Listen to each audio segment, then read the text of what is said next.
All right, greetings, beautiful people. So first, I want to start off with, I went to a Brother Panic's lecture, which was held here in North Carolina in the city of Charlotte, which is 40 minutes from my house.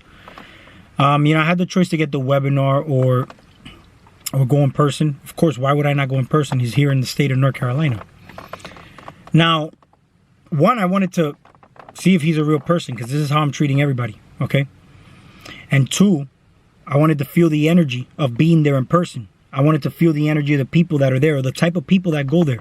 You get what I'm saying? Or the type of people that are in my area that are aware of this and go to see him, okay? Because most of the time you can feel very lonely out here. And like I mentioned in previous videos, you can go and talk to your neighbor. You could be friends with your neighbor, but do you really have anything in common? Your mind state is totally different than what your mundane average people around you may be at. Okay, they'll start talking to you about religion, because everybody here is very religious, which I don't really care. That's fine. There's a lot of people who start talking about sports. I don't watch sports. I don't do none of that. Okay, so you really don't have much in common, but just be nice to them. And I met a few people there, and I wanted to know, the level or just the people of like minds. Okay, and I've noticed that they are, I watch YouTube videos, I watch the people with these big channels, and, the reason I go and I want to scroll in the comments, I want to see what people say about the video, or where their mindset is at. You get what I'm saying? And one thing I can tell you is this. Brother Panic said something that resonated with me big time. So shout out Brother Panic, by the way. He said that people have told him, are you in danger of, for your life? You give out all this information and whatnot. But in actuality, think of this. Think of this. Is he really being that impactful? Because, see, it's not even, because he's being super impactful. The thing is that, is it being impactful to the listener? You see, you got to look at it the other way around. How many people do their work to raise their frequency and vibration for that level of information to even be impactful on you? Because the person could be as impactful as possible, but if you're like a dead meat or a dead zombie, how much of an impact could it make on you? You got to spark that light in you. You got to spark it up. And the way you spark it up is basically powering yourself and empowering yourself. This is why I tell you about self-empowerment in most of my videos. The reason I say this is because a lot of people are looking all this information outside of themselves as their religion. That is just the same shit. Look at the comments on most of these fucking people's large channels. Oh, peace, God. It's like, man, it's, to me, this is how I look at it. They look at that YouTuber as their guru. Okay? Brother Panic said, don't look at him as the guru. Just listen to his information and use it as a tool. This is what I've been telling you the entire time I've been making my videos, is to empower yourself. Use everything as a tool outside of you. I see people on their path. They're angry, going against, the system. Okay, the planets, going against a bunch of things outside of themselves. In actuality, if you really want to look at this very, very, very, very easily, this is what he said. And I'm like, fuck, absolutely. He said there's 3 things that are controlling the masses: symbolism, repetition, and trauma. Symbolism, repetition, and trauma. That's it. So you're going against all this outside of you, knowing that those 3 simple things you could just use to your advantage. They're being used against you, but how come you don't use those things to your advantage? Because first of all, ask yourself, what are you? What are you? See, there's people who got to break layers, first of all. Because aside from, you come out and say, I'm a police officer, I'm a doctor, I'm a lawyer, and this is where you carry yourself a certain way based on that title, right? Look at, there's people who come out and say, I'm an ex-vegan. So what the fuck are you now? You said you're an ex-vegan. That means you're labeling yourself something else right now. So what are you now? If you were an ex-vegan, why is it? Because there was a point I wasn't eating meat, but the reason I wasn't eating meat was because I was clearing out my vessel, okay? So that this way I can read information better from what I am putting in. But some people are like, oh, so you're a vegan? You're a vegetarian? No, I just wasn't eating meat. Why is it that if I just don't eat meat, let's say if I just gave up eggs, does it mean I'm vegan? Why can't I just be like, no, I'm just not eating animal right now? Let's say if you decided to give up animal for 6 months just to clear your system out. Does that mean you're 6 months vegan? No, that means you just gave up animal products for 6 months. You're still what you are. You're still doing what you're doing. So, if you're not a vegan now, then what are you now? See, here's the thing. I also look at this very carefully. There's nobody outside of you bigger than you.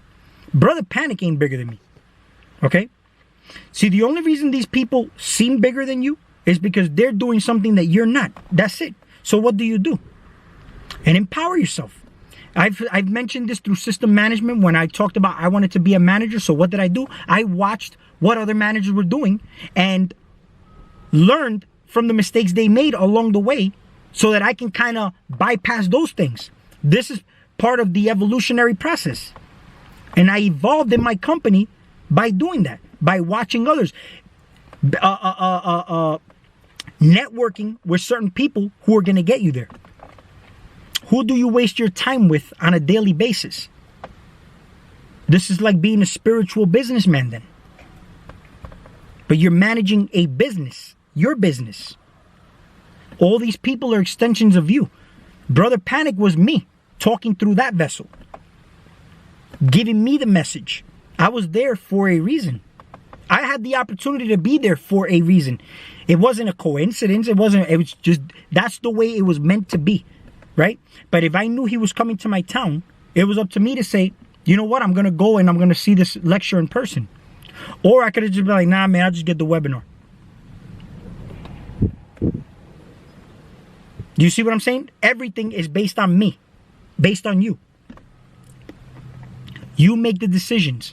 Who do you decide to interact with? So I met a lot of nice people there. A lot of people of like minds. Okay? A lot of people who are not really at a high level, but they're there. That's the whole thing. They're there. I live in North Carolina. I want to know, in my area, I want to know more people of like minds. I can't just talk to my immediate neighbor about the things that I speak on here. Not everybody's on that level or that frequency. They're going to start talking to me about religion. This is a very religious state. Everybody goes to church. Everybody goes ask, do you go to church? Do you know? I'm honest. I'll say I'm not religious. You want to keep talking to me? We keep talking. If not, then keep it moving. I don't have to dismiss anybody because they're doing what they're doing. But I'm the star of my movie. I'm the star. I'm the star of my movie. Which means that everybody that comes into my life, okay, you're either a supporting role, you're a co-star, or you're just an extra. Like the people in the background. They're just there because they have to be there to make the scenery believable, right? So there's people I meet in my life that sometimes even while I'm working at GNC, okay? There's people that come in of like minds. But why? Because my mentality has changed recently. See, I don't go to my job hating my job. I go to my job, okay, with the intention of participating in this system that we're in so that I can manage and take care of myself here.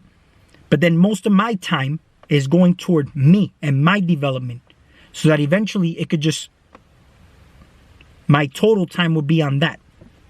But you see, as I do the work, what's the first things that come up? My parents. My parents. But am I going to live my life blaming my parents for the position that I'm in? No, because they didn't know any better. They didn't know any better. But if they would have known better, I wouldn't be in the position that I'm in now. But it would still come down to me knowing this. It's up to me whether I do something about it or not, or I sit back as the victim and say, my parents, I never got supported here. I never got this. You know how many things I wanted to do growing up that I didn't do? I was one of the best, and I'm telling you that my sisters could watch this video and they'll tell you, I was one of the best hockey players that you can, and I'm Spanish. I was smashing every fucking white boy that you could talk of. Literally MVP. I wanted to be a professional hockey player, but they didn't have the money to put me in the leagues, right? They didn't have the money to put me in the schools to be able to do that, to get a scholarship to do that. So it's fine, you know what I mean? I accept that. I'm not bitter about it. But all these things, you know, they come up. They come up. There's a lot of things that I wanted to do. So I started to, because I was always one of those people that I wanted to learn so much. I'm always somebody I want to learn. So this is nothing new. I've always been like this. So I started becoming a jack of all trades, but a master of none. But one thing I'll tell you is that whatever I did get into, I became really good at it. Which means that if I would have mastered one thing, I would have been really, really good at it. It's just that it all takes proper guidance. See, during the maturity process, you still need that guidance. So everybody that goes to these lectures, they're like children, including myself. So we go there and we're learning. But when you go to school, you tend to fall asleep and you're all tired and whatnot. But you know what? It don't matter because it's still going into your subconscious. You're still getting indoctrinated and programmed. See, in these lectures, you're watching them, but you're not falling asleep. You're more in a brainwave state where you're literally, it's getting all put into your subconscious. You got to be aware of that. But it's up to you to know. You have the intuition or discernment to know if this information is useful to you or not. See, there was one white person in the entire group. One white person. And I give him props because, I mean, I felt uncomfortable going because I saw so many, like, everybody was pretty much black. And I say to myself, I'm like, shit, you know? But then there was two Hispanic people. I was one of them. But we didn't get called on. But Brother Panic was picking on the white boy a lot, but all coming from a good space. Nothing malicious, all coming from a good space. He even gave him props for even being there, knowing that he had the potential to get picked on, which he did the entire time. And the white guy took it like a good sport. But I'll tell you what, if this white guy really knew his share, I don't know if he does or whatnot. I'm not judging him. Maybe he does. You never know. He could take all that energy. Because first of all, not only was Brother Panic pointing him out, but everybody, that was a full lecture. It was full, very full. Everybody was looking at him. Energy flows where attention goes. And he picked on him multiple times through the lecture. Which means that everybody knew who he was. He stuck out like a sore thumb. But I bet you if he was to go outside, everybody would know who he is. Oh, that's the guy that was in Brother Panic's lecture. But if one of those black people came up to me and say, oh, I was in Brother Panic's lecture last week, I wouldn't remember who the fuck you are. Because I didn't look at you and I don't remember. You blended in with everybody else. So you see what I'm saying? There's different ways. No attention is bad attention. Attention is currency, energy, right?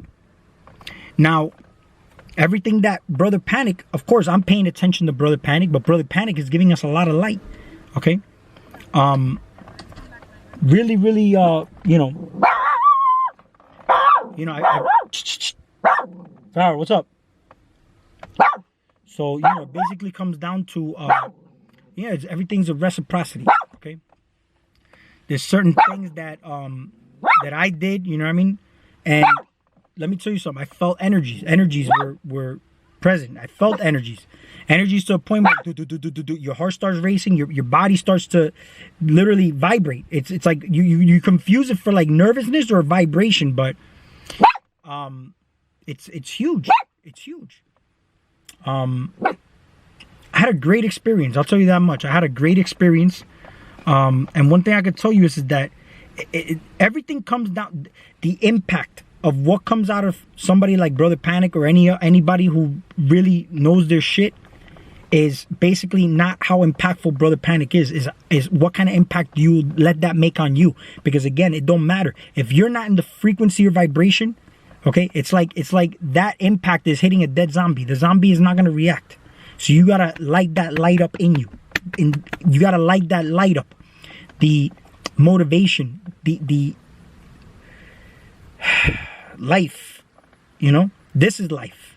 Like you want to live life to the fullest is being able to just spark that light in you. So this information is impactful to you. Because a lot of the times there's people who you may talk a certain way to and they don't understand what the fuck you're saying. It's because they're not at that level. They're not mature enough to understand it. Or it could be that they're just not, they're dead. They're dead, literally zombies. Now you can hear and see, and like I said, I'm the star of my movie. I'm the star of my movie. Whoever I interact with in my life could either be the supporting role, a co-star, right? Or just background people, okay? But everything outside of you is information, right? Which is why I say sometimes when you eat food, okay, you eat in a mundane way. Food and drug is in the same category for that reason. But don't we have these mundane drugs? Cigarettes, alcohol, right? We have these mundane drugs, and we have these different drugs that are impactful, like ayahuasca or mushrooms, all these psychedelics. These are all impactful drugs, right? Because you could also have impactful drugs such as cocaine, meth, right? But then you have information, okay, outside of you, such as the form of food, okay, which you just eat, and you just eat it the same way you would just smoke cigarettes or drink alcohol. And then there's higher informational food, such as superfoods. You got stuff like spirulina, chlorella, you have goji berries. You know what I'm talking about, superfoods, right? But how good would these superfoods be if your vessel ain't clean? Could your body even absorb or utilize these superfoods if you ain't clean? It's the same way. Why do you think when you go, before you go to a shaman, they tell you gotta, first of all, cleanse your vessel, meditate, no sex, even massages just to clear out the fucking toxins in your muscles and all that? Get what I'm saying? So everything requires some form of preparation, right? Your mindset is everything. Your mind has to be strong, okay? Because here's the thing, the moment there's a little bit of doubt or a little bit of hesitation, that's like a little window for any unfavorable energy to go in because you doubted yourself. This is basically what a strong mind is believing and knowing with zero doubt. This way you don't let no interference in, okay? When you do your ritual, when you do your magic, you do it. That's it. Case closed. Don't even think about it. You already know what's going to happen because it's done. It is done. These people, you know what I mean, that I spoke to there, some of them were like, oh, but I gave up meat and stuff like that, and it's gonna come down to clearing your body out first. Clear your body out first. Clean it out. So yeah, if anybody's on this path and they start off as, oh, I'm gonna give up animal products, I'm gonna be vegan, right? The key is not to call yourself a vegan, but just give up the animal product. Yeah, that's gonna raise your vibration because it's gonna clean your body out. See, animal products is very dense, but aside from it being dense that the body can't process it, the emotion behind it, that's also a very complex thing. It's very hard for the body to process those emotions. So metaphysically and physically, it's hard to process. So if they're on that path and they want to get rid of animal products, that's actually a beautiful thing. It's a beautiful thing. But where we go wrong is that. Now, we look at drugs, for example, certain drugs being, now such as marijuana being legalized now and all that. Why is it that certain drugs are being legalized now, though? Think about this. Because you got the age of information and all that. But you see, this is where the information part goes wrong. A lot of people have heard so many things that this is where they're going to... See, back then, you were more prone to have, like I'm talking about years ago, before the age of technology, okay? And technology is only here now because of the way you decided to pay for it. I mean, it started with TVs. Look, we have black and white TVs, and then all of a sudden when the flat screen came out, like plasma, and these flat screen TVs, they used to cost like up there in the $3,000. Go buy a plasma now. 52, 62 inch, 80 inch, no more than $800 or $900. And the plasmas are even cheaper. But back then they were about 3 G's, right? And people paid for it.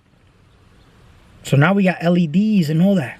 TVs ain't that expensive to make or anything like that. But look how much people pay for them. Sometimes you go to certain jobs, right, when they have Christmas parties, or they give them away for free. Now, people buy the technology, okay? But the technology is a useful tool, right? Because here's the thing, though. Back then, all right, we were using more of our imagination, and See, the drugs were legalized back then, I believe that people could have had awakenings a lot easier because they were based on their own experiences. See, now people hear so much information online that whatever the experience they happens is basically based on whatever they've heard from somebody else. That's the problem. So basically, you don't want to have your information based on what you heard from somebody else. This is why I say keep an open mind. Don't form any belief systems. Belief systems are like blockages. And what they do is like food, and you can't digest the information. If you just like, you digest, you extract the nutrients and you digest the food, and then you shit it out, right? But the thing is with the information you hear, right? Extract the information, but don't form any belief systems around it. Use it as a guide, and that's it. People are tools. Use it as a guide, right? People use drugs, for example, for information such as the psychedelic, but see, in actuality, if they were really on a clear level, what would happen? Think about this. They would get the information and keep it moving. But no, they depend on the drug to keep trying to get the information from the drug. Why? Because they're not clearly getting the information. The memory, they can't even come back and remember what it is that the medicine taught them, the plant medicine taught them. That's important to know. Nothing wrong with the plant medicine. It's what's wrong with you. Change your mind and you change your life. See, the information you hear from certain people is awesome. So you got certain YouTubers, right? Who, see, you do this and you do it for a purpose. Everything you do it for a purpose. So you got YouTubers who are bitching and complaining on YouTube because their channel is getting demonetized. And it's been demonetized for a while. So what? Do something else. But instead, and they'll promote it. YouTube doing this and and crying about it online. And there's certain people I looked up to that I'm like, what the fuck? It's like a big disappointment. If that doesn't work, then do something else or create something. You got such a huge following, you can't create your own shit, and all these people won't follow you to do your thing. But then you start to think about this though. What happens if you lose your channel or you lose all those followers? How would that affect you? Would you still be who you are? Or is that what's making you?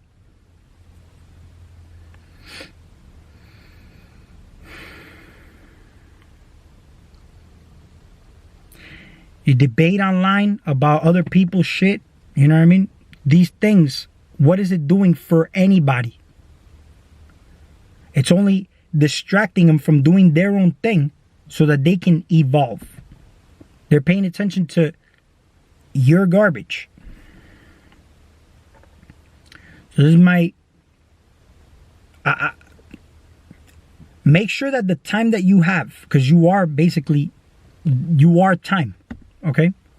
All that time you have, what percentage is going towards you? The more time you put into something, the more you get out of it. But the mindset you go into it with is what you get out of it. So start with how do you see yourself and what do you believe about yourself?